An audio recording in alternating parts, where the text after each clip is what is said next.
Hi hello ನಮಸ್ಕಾರ. ನಿಮ್ಮೆಲ್ಲರಿಗೂ PS education Infotech ಚಾನಲ್ಗೆ ಹಾರ್ದಿಕವಾದಂತಹ ಸ್ವಾಗತ. ಸ್ನೇಹಿತರೆ, ನಾವು ಕಳೆದ ವಿಡಿಯೋಗಳಲ್ಲಿ ಪ್ರಥಮ PUCಯ ಈ ವರ್ಷ 2022ನೇ ಸಾಲಿನ ವಾರ್ಷಿಕ ಪರೀಕ್ಷೆಗೆ ಸಂಬಂಧಪಟ್ಟಂತೆ ಮಾದರಿ ಪ್ರಶ್ನೆ ಪತ್ರಿಕೆ, ಏಕೆಂದರೆ ಬದಲಾವಣೆಯಾಗಿರುವಂತಹ ಪ್ರಶ್ನೆ ಪತ್ರಿಕೆಯ ಪ್ಯಾಟರ್ನ್ ಪ್ರಕಾರ ಯಾವ ಅಧ್ಯಾಯದಿಂದ ಎಷ್ಟು ಅಂಕದ ಪ್ರಶ್ನೆಗಳು ಬರುತ್ತೆ ಅನ್ನುವ ಬ್ಲೂ ಪ್ರಿಂಟನ್ನು ಇಲ್ಲಿ ಮಾದರಿ ಬ್ಲೂ ಪ್ರಿಂಟನ್ನು ನೋಡೋಣ. ಅದರಲ್ಲಿ ಮೊದಲನೇದಾಗಿ ಈ ಹಿಂದೆ ನಾವು ರಾಜ್ಯಶಾಸ್ತ್ರಕ್ಕೆ ಸಂಬಂಧಪಟ್ಟಂತಹ ಒಂದು ಮಾದರಿ ಪ್ರಶ್ನೆ ಪತ್ರಿಕೆಯನ್ನು ಚರ್ಚೆ ಮಾಡಿದ್ವಿ, ಹಾಗೂ ಯಾವ ಅಧ್ಯಾಯದಲ್ಲಿ ಎಷ್ಟು ಅಂಕಗಳು ಬರುತ್ತೆ ಅನ್ನೋದನ್ನು ಚರ್ಚಿಸಿದ್ವಿ. ಅದೇ ರೀತಿ ಸಮಾಜಶಾಸ್ತ್ರದ ಬ್ಲೂ ಪ್ರಿಂಟನ್ನು ಕೂಡ ನಾವು ಚರ್ಚೆ ಮಾಡಿ ಯಾವ ಅಧ್ಯಾಯದಿಂದ ಎಷ್ಟು ಅಂಕದ ಪ್ರಶ್ನೆಗಳು ಬರುತ್ತೆ ಅನ್ನೋದನ್ನು ಚರ್ಚೆ ಮಾಡಿದ್ವಿ. ಇವತ್ತಿನ ಈ ಒಂದು ವಿಡಿಯೋದಲ್ಲಿ ಅರ್ಥಶಾಸ್ತ್ರಕ್ಕೆ ಸಂಬಂಧಪಟ್ಟಂತೆ, ಅಂದರೆ ಪ್ರಥಮ PUCಯ ಅರ್ಥಶಾಸ್ತ್ರಕ್ಕೆ ಸಂಬಂಧಪಟ್ಟಂತೆ ಸುಮಾರು 19 ಅಧ್ಯಾಯಗಳಿವೆ. ಆ 19 ಅಧ್ಯಾಯಗಳಲ್ಲಿ ಯಾವ ಅಧ್ಯಾಯದಲ್ಲಿ ಎಷ್ಟು ಅಂಕದ ಪ್ರಶ್ನೆಗಳು ಬರುತ್ತೆ, ಅಂದರೆ ವೇಟೇಜ್ ಎಷ್ಟು ಅನ್ನೋದನ್ನು ಇವತ್ತಿನ ಈ ಒಂದು ವಿಡಿಯೋದಲ್ಲಿ ಚರ್ಚಿಸೋಣ. ಸ್ನೇಹಿತರೆ, ಇಲ್ಲಿ ನೀವು ನೋಡ್ಬೋದು, ಈ ಅರ್ಥಶಾಸ್ತ್ರಕ್ಕೆ ಸಂಬಂಧಪಟ್ಟಂತಹ ಈ ವರ್ಷದ ಸಿಲೆಬಸ್ಸನ್ನು 2 ಭಾಗಗಳಲ್ಲಿ ನಾವು ವಿಂಗಡಣೆ ಮಾಡ್ತೀವಿ. ಒಂದು ಸ್ಟ್ಯಾಟಿಸ್ಟಿಕ್ಸ್ ಫಾರ್ ಎಕನಾಮಿಕ್ಸ್ ಆ್ಯಂಡ್ ಇನ್ನೊಂದು ಇಂಡಿಯನ್ ಇಕಾನಮಿ ಡೆವಲಪ್ಮೆಂಟ್ ಅನ್ನುವಂತಹ ಈ 2 ಭಾಗಗಳನ್ನು ನೋಡ್ತೀವಿ. ಹಾಗಾಗಿ ಅವುಗಳಲ್ಲಿ ಈ 19 ಅಧ್ಯಾಯಗಳು ಬರುತ್ತೆ. ಯಾವ ಅಧ್ಯಾಯದಿಂದ ಎಷ್ಟು ಅಂಕಗಳು ಬರುತ್ತೆ ಅನ್ನೋದನ್ನು ಈಗ ನೋಡೋಣ. ಮೊದಲನೆಯದಾಗಿ ಮೊದಲ ಅಧ್ಯಾಯ ಇಂಟ್ರೊಡಕ್ಷನ್ ಅಥವಾ ಪೀಠಿಕೆ ಅನ್ನುವಂತಹ ಅಧ್ಯಾಯ. ಈ ಅಧ್ಯಾಯದಲ್ಲಿ 7 ಅಂಕದ ಪ್ರಶ್ನೆಗಳನ್ನು ಕೇಳಲಾಗುತ್ತೆ. ಒಟ್ಟು 7 ಅಂಕದ ಪ್ರಶ್ನೆಗಳು ಮೊದಲ ಅಧ್ಯಾಯದಲ್ಲಿರುತ್ತೆ. ಹಾಗಾಗಿ ಈ ಅಧ್ಯಾಯವನ್ನು ನೀವು ಅಧ್ಯಯನ ಮಾಡಿದರೆ 7 ಅಂಕಗಳನ್ನು ಬರೀಲಿಕ್ಕೆ ಅರ್ಹತೆಯನ್ನು ಅಥವಾ ಒಂದು ಸಾಮರ್ಥ್ಯವನ್ನು ಪಡಿತೀರಿ.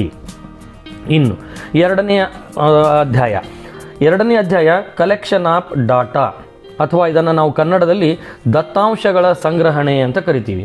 ಈ ಕಲೆಕ್ಷನ್ ಆಫ್ ಡಾಟಾ ಅಥವಾ ದತ್ತಾಂಶಗಳ ಸಂಗ್ರಹಣೆ ಅನ್ನುವಂತಹ ಈ ಅಧ್ಯಾಯದಲ್ಲಿ 14 ಅಂಕದ ಪ್ರಶ್ನೆಗಳು ಬರುತ್ತೆ. ವಿದ್ಯಾರ್ಥಿಗಳೇ ಗಮನಿಸಿ, ಎರಡನೇ ಅಧ್ಯಾಯವಾಗಿರುವಂತಹ ದತ್ತಾಂಶಗಳ ಸಂಗ್ರಹಣೆ ಅಥವಾ ಕಲೆಕ್ಷನ್ ಆಫ್ ಡಾಟಾ ಅನ್ನುವಂಥ ಅಧ್ಯಾಯದಲ್ಲಿ 14 ಅಂಕದ ಪ್ರಶ್ನೆಗಳು ಬರುತ್ತೆ.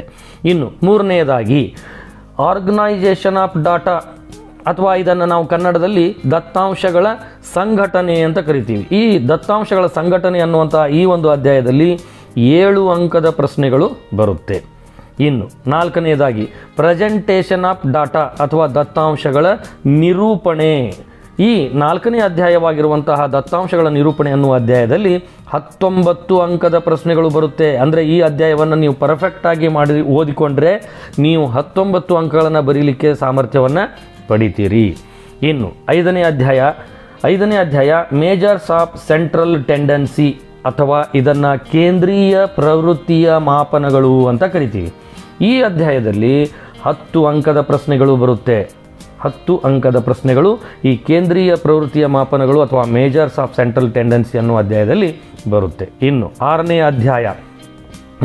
ಅಧ್ಯಾಯ ಮೇಜರ್ಸ್ ಆಫ್ ಡಿಸ್ಪರ್ಸನ್ ಅಥವಾ ಹರವಿನ ಅಳತೆಗಳು ಅನ್ನುವಂತಹ ಈ ಒಂದು ಅಧ್ಯಾಯದಲ್ಲಿ 12 ಅಂಕದ ಪ್ರಶ್ನೆಗಳು ಬರುತ್ತೆ. ಅಂದರೆ ಈ ಅಧ್ಯಾಯಕ್ಕೆ ವೇಟೇಜ್ ಎಷ್ಟು ಅಂದರೆ 12 ಅಂಕಗಳು. ಇನ್ನು 7ನೇದಾಗಿ ಕೋರಿಲೇಷನ್, ಅಥವಾ ಇದನ್ನು ನಾವು ಕನ್ನಡದಲ್ಲಿ ಸಹ ಸಂಬಂಧ ಅಂತ ಕರಿತೀವಿ. ಕೋರಿಲೇಷನ್ ಅನ್ನುವ ಈ ಒಂದು ಅಧ್ಯಾಯದಲ್ಲಿ 6 ಅಂಕದ ಪ್ರಶ್ನೆಗಳು ಬರ್ತಾ ಇವೆ. ಇನ್ನು 8ನೇದಾಗಿ ಇಂಡೆಕ್ಸ್ ನಂಬರ್ಸ್ ಅಂತ ಬರ್ತದೆ. ಇಂಡೆಕ್ಸ್ ನಂಬರ್ಸ್ ಅಥವಾ ಸೂಚ್ಯಾಂಕಗಳು ಅಂತ ಕರಿತೀವಿ. ಈ ಸೂಚ್ಯಾಂಕಗಳು ಅನ್ನುವಂತಹ ಅಧ್ಯಾಯದಲ್ಲಿ 9 ಅಂಕದ ಪ್ರಶ್ನೆಗಳು ಬರುತ್ತೆ. 9 ಅಂಕದ ಪ್ರಶ್ನೆಗಳು 8ನೇ ಅಧ್ಯಾಯದಲ್ಲಿ ಬರ್ತಾ ಇದೆ.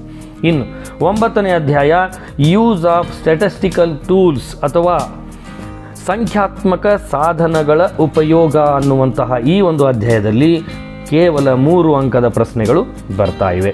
ಹೀಗೆ ಇದು ಭಾಗ 1 ಆಯಿತು. ಇನ್ನು ಭಾಗ 2 ಇಂಡಿಯನ್ ಇಕಾನಮಿ ಡೆವಲಪ್ಮೆಂಟ್ ಅನ್ನುವಂತಹ ಈ ಒಂದು ಅಧ್ಯಾಯ. ಹಾಗೆ ನಾವು ಕಂಟಿನ್ಯೂ ಆಗಿ ನೋಡಿದರೆ 10ನೇ ಅಧ್ಯಾಯ ಅಂತ ಅನ್ಬೋದು.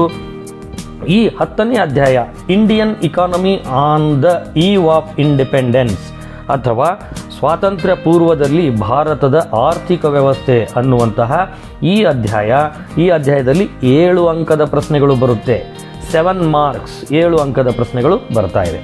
ಇನ್ನು 11ನೇ ಅಧ್ಯಾಯ ಇಂಡಿಯನ್ ಇಕಾನಮಿ 1950 to 1990, ಅಥವಾ ಭಾರತದ ಆರ್ಥಿಕತೆ 1950ರಿಂದ 1990.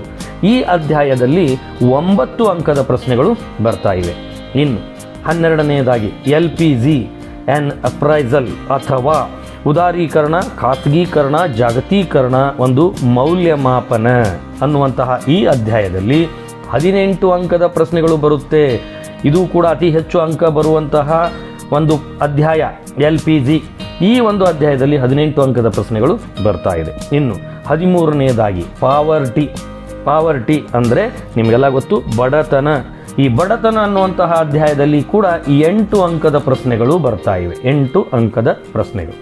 ಇನ್ನು 14ನೇದಾಗಿ human capital formation in India ಅಥವಾ ಭಾರತದಲ್ಲಿ ಮಾನವ ಬಂಡವಾಳ ನಿರ್ಮಾಣ ಅನ್ನುವಂತಹ ಈ ಒಂದು ಅಧ್ಯಾಯದಲ್ಲಿ 16 ಅಂಕದ ಪ್ರಶ್ನೆಗಳು ಬರುತ್ತೆ, 16 ಮಾರ್ಕ್ಸ್. ಇನ್ನು 15ನೇದಾಗಿ ರೂರಲ್ ಡೆವಲಪ್ಮೆಂಟ್ ಅಥವಾ ಇದನ್ನು ನಾವು ಕನ್ನಡದಲ್ಲಿ ಗ್ರಾಮೀಣಾಭಿವೃದ್ಧಿ ಅಂತ ಕರಿತೀವಿ. ಈ ರೂರಲ್ ಡೆವಲಪ್ಮೆಂಟ್ ಅನ್ನುವಂತಹ ಈ ಅಧ್ಯಾಯದಲ್ಲಿ 7 ಅಂಕದ ಪ್ರಶ್ನೆಗಳು ಬರುತ್ತೆ, 7 ಮಾರ್ಕ್ಸ್. ಇನ್ನು 16ನೇದಾಗಿ employment, growth, informalisation and other issues ಅಥವಾ ಇದನ್ನು ಕನ್ನಡದಲ್ಲಿ ಉದ್ಯೋಗ ಬೆಳವಣಿಗೆ, ಮಾಹಿತಿ ಮತ್ತು ಇತರ ಸಮಸ್ಯೆಗಳು ಅನ್ನುವಂತಹ ಈ ಒಂದು ಅಧ್ಯಾಯದಲ್ಲಿ 14 ಅಂಕದ ಪ್ರಶ್ನೆಗಳು ಬರುತ್ತೆ, 14 ಮಾರ್ಕ್ಸ್. ಇನ್ನು 17ನೇದಾಗಿ ಇನ್ಫ್ರಾಸ್ಟ್ರಕ್ಚರ್ ಅಥವಾ ಇದನ್ನು ಮೂಲ ಸೌಕರ್ಯಗಳು ಅಂತ ಕರಿತೀವಿ. ಈ 17ನೇ ಅಧ್ಯಾಯ ಮೂಲ ಸೌಕರ್ಯಗಳು ಅನ್ನುವ ಅಧ್ಯಾಯದಿಂದ 13 ಅಂಕದ ಪ್ರಶ್ನೆಗಳು ಬರುತ್ತೆ. ಎಷ್ಟು?